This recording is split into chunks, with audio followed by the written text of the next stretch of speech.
Tonight, our I-Team is digging deeper into an all-too-familiar problem on a rural road in Aiken County, Cedar Creek Road. Your I-Team reporter Will Rio looks into how years of warnings about Cedar Creek Road have been drowned out, now resulting in delayed response of first responders and the death of a young man.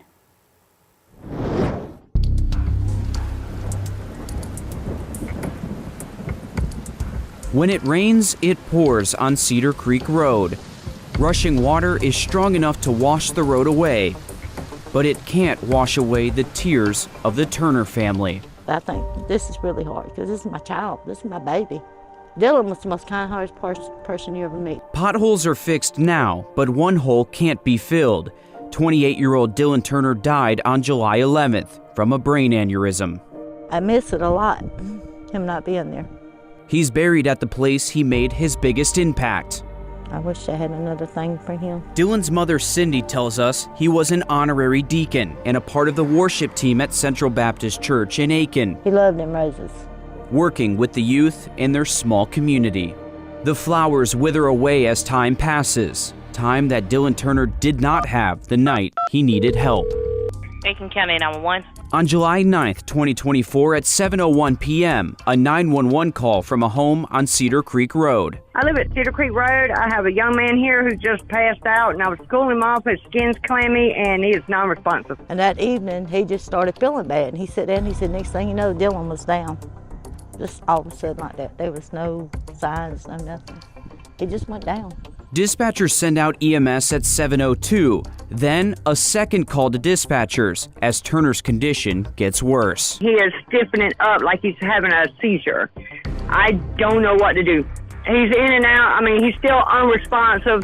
All right, they're on the way to you. We're going to update them, okay? 911 records show EMS arrived on scene at 7:24 p.m., more than 22 minutes after they were dispatched. The I-Team uncovered responders were delayed because heavy rain had washed out Cedar Creek Road.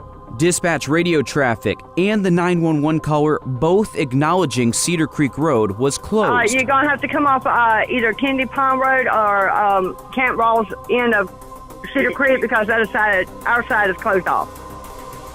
Be advised, you're going to have to use Kennedy Pond to access the house. Comer Bridge still shut down. So you had no knowledge that this could potentially have been an issue with them getting to your son? I didn't know nothing about it. Dylan always told me the road was a little rough, but he never told me how bad it was. Dylan Turner died 2 days later in the hospital. What was that night like when you got that call that something may have been wrong with him? I fell to the floor. I went to the floor crying.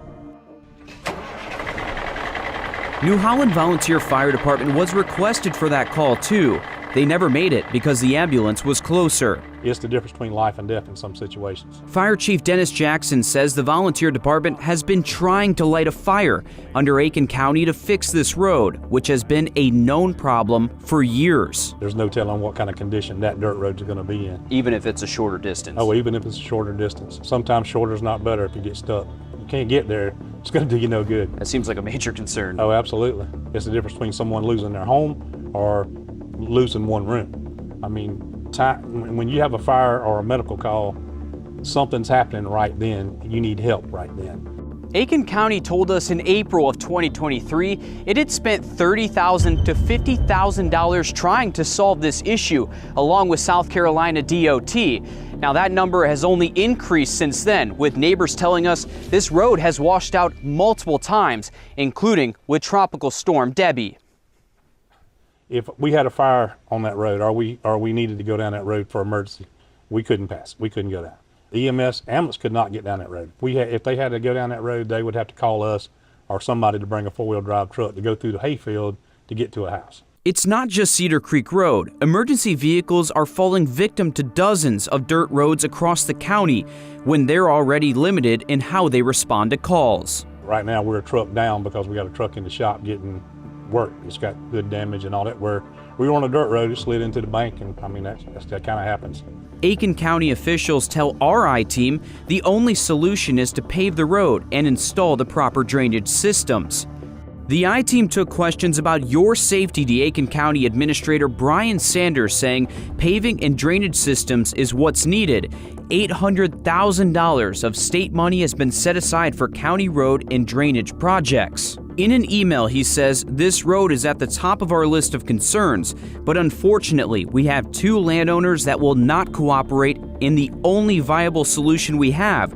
We are wasting no time, though, and this is in the hands of our attorney for the next step. You know, there's been a lot of promises of stuff that's going to happen and going to take care of over the years, especially around election years, and they haven't happened. I mean, a lot of these roads are supposed to be scheduled for paving that haven't been paved. And every time something's been said about it, it's always been, you know, we can't get a property owner to sign off on paving the road. For some, waiting years, a clear path can't come soon enough. Cindy Turner misses her son. It hurts because we were so close. As families on Cedar Creek Road wish to drown out the memory of this nuisance road. A sad story right there. We're going to continue to track the promises and progress on Cedar Creek Road, and your I-Team is looking into more roads in need of paving. The process, as you've heard from first responders, can mean the difference between help getting to you in time. We're working with the county to find out how many roads are like Cedar Creek Road, what funding is available, and why it's taken the county so long to find a fix for this problem.